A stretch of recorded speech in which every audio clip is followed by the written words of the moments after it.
Selamat sore para siswa sekalian. Hari ini kita masih berbicara tentang peranan hierarki dan awam dalam gereja Katolik. Dan hari ini kita melihat sub bahasan yang berikutnya tentang susunan hierarki. Minggu lalu kita sampai pada susunannya, tapi belum diberikan penjelasan satu persatu.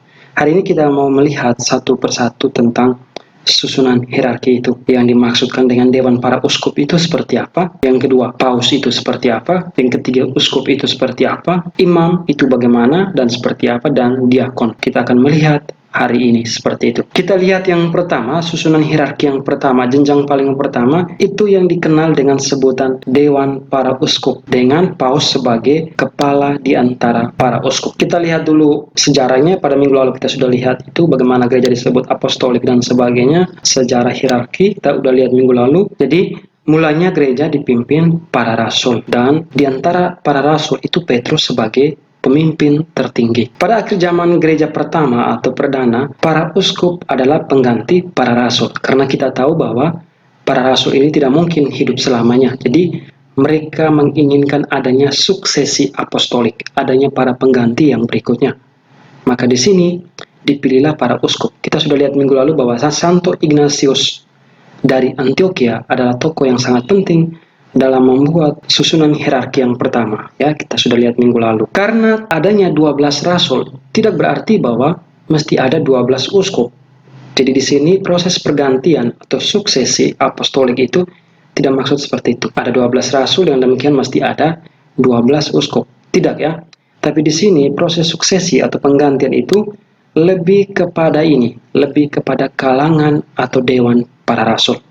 Maksudnya lebih kepada sebuah kelompok ya. Jadi dewan para rasul maka diganti oleh dewan para uskup, lebih kepada sebuah grup atau kelompok, bukan dalam artian satu persatu secara numerik, secara bilangan. Maka pemimpin gereja atau dewan para uskup, maka di sini pemimpin gereja adalah yang disebut dengan dewan para uskup, dengan paus sebagai pimpinannya. Menjadi uskup artinya diterima ke dalam dewan para uskup ya. Misalnya jika seseorang ditabiskan menjadi uskup, maka dia atau orang tersebut diterima ke dalam dewan atau dalam kelompok para uskup. Dia menjadi anggota dari ikatan para uskup atau dewan para uskup. Biasanya proses pentabisan uskup itu dilakukan oleh 3 uskup. Apa artinya? Artinya adalah anggota baru tersebut diterima ke dalam dewan para uskup. Ya, jadi biasanya itu seorang imam, kemudian dia dipilih untuk menjadi uskup baru. Maka yang menabiskan dia itu mesti ada 3 orang uskup.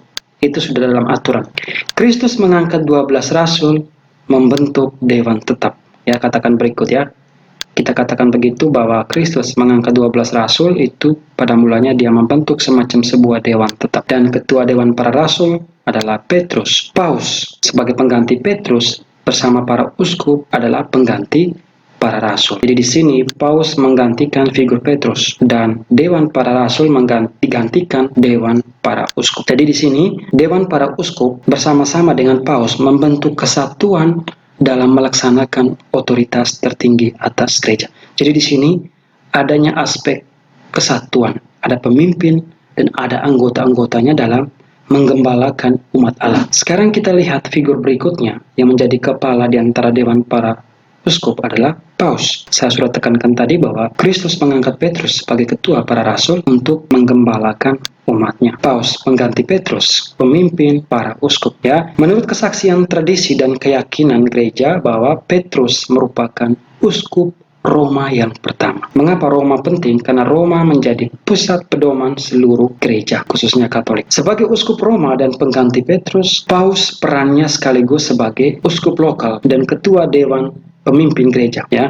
Jadi paus itu juga selain sebagai pengganti Petrus, dia juga adalah uskup lokal dan ketua dewan pemimpin gereja. Paus memiliki tugas dan kuasa serupa dengan Petrus, yaitu dalam Matius bab 16 ayat 17 sampai 19. Oke, itu kurang lebih tentang paus. Sekarang kita lihat hierarki yang berikutnya adalah uskup. Paus ini adalah seorang uskup, hanya saja dia dipilih di antara para uskup untuk menjadi pemimpin dan dia disebut dengan paus. tetapi pada dasarnya dia adalah seorang uskup. Uskup memiliki tugas pokok di tempatnya sendiri, itu yang disebut dengan wilayah keuskupan. Contoh, Keuskupan Agung Jakarta. Jadi seorang uskup itu dilihat sebagai seorang pembesar umat, ya, pemimpin umat, sebagai gembala yang memimpin sebuah wilayah keuskupan dengan beberapa buah paroki. Jadi dia yang mengepalai semua para romo, katakanlah ya, para pastor wilayah. Tugas sebagai pemimpin uskup itu adalah mempersatukan dan mempertemukan umat. Dan tugas pemersatu seorang uskup itu dibagi dalam 3 tugas khusus. Yang pertama itu lebih kepada aspek pewartaan. Dalam istilah Yunaninya disebut dengan kerigma. Ini adalah tugas yang terpenting. Yang kedua itu perayaan liturgia. Itu maksudnya adalah seorang uskup adalah seorang imam dia. Jadi dia tugasnya adalah merayakan ekaristi, lebih kepada tata ibadat. Dan juga uskup juga melakukan tugas sebagai pelayanan, diakonia, melayani umat. Jadi seorang pemimpin adalah seorang pelayan. Kita lihat hierarki yang berikutnya adalah imam. Baik, di zaman dahulu itu bentuk keuskupan itu masih sangat kecil, tidak seperti sekarang. Dan uskup itu disebut sebagai pastor kepala, ya, karena wilayah cakupan wilayahnya masih kecil. Jadi uskup itu hanya disebut sebagai seorang pastor kepala, sedangkan para imam itu disebut sebagai pastor pembantu. Oke, tapi di zaman sekarang dalam perkembangannya, kemudian keuskupan atau daerah keuskupan menjadi makin besar, makin luas, maka uskup tidak lagi disebut sebagai pastor kepala karena tugasnya itu lebih kepada aspek ini, organisasi, pengaturan ini, pengaturan itu, dan administrasi, lebih kepada penugasan pastor-pastor yang posisinya lebih di bawah dari beliau. Biasanya di sebuah wilayah paroki itu biasanya ada pastor paroki disebut dan juga ada pastor pembantu, ya. Jadi kalian lihat sebuah pergeseran dalam perkembangan waktu. Dan di sini para imam itu adalah jadi wakil uskup. Tugas para imam atau para pastor itu seperti uskup, yakni dalam aspek pewartaan, mewartakan Injil, mengembalakan umat beriman, merayakan ibadat ilahi. Itu pada aspek liturgia tadi yang sudah kita lihat. Dan para imam itu disebut pembantu umum uskup. Mengapa disebut pembantu umum? Disebut pembantu umum karena para imam tugas-tugas konkretnya itu seperti uskup, masih sama, karena dia juga bisa merayakan misa seperti uskup, merayakan ekaristi, tugasnya masih sama dengan uskup. Itu disebut dengan pembantu umum uskup. Kita lihat yang berikut, jenjang yang berikut adalah diakon. Jenjang hierarki itu lebih rendah. Diakon ditabiskan atau ditumpangi tangan untuk pelayanan, ya. Disebut diakon, bahasa Yunani artinya melayani. Seorang diakon artinya seorang pelayan. Diakon adalah seorang pembantu uskup, tetapi tidak mewakilinya. Maksudnya begini, dia hanya membantu uskup, misalnya dalam perayaan-perayaan ekaristi dan sebagainya, tetapi di sini dia tidak mewakili uskup, misalnya untuk merayakan misa. Tidak bisa, ya, karena statusnya tidak sama. Beda dengan itu dalam fungsi jabatan. Itu sebabnya para diakon disebut dengan pembantu khusus uskup. Maksudnya adalah pembantu dengan tugas terbatas. Jadi diakon tidak sama dengan imam yang adalah pembantu umum, karena imam memiliki tugas dan fungsi sama dengan uskup, ya, khususnya lebih kepada liturgia, perayaan ekaristi, merayakan misa.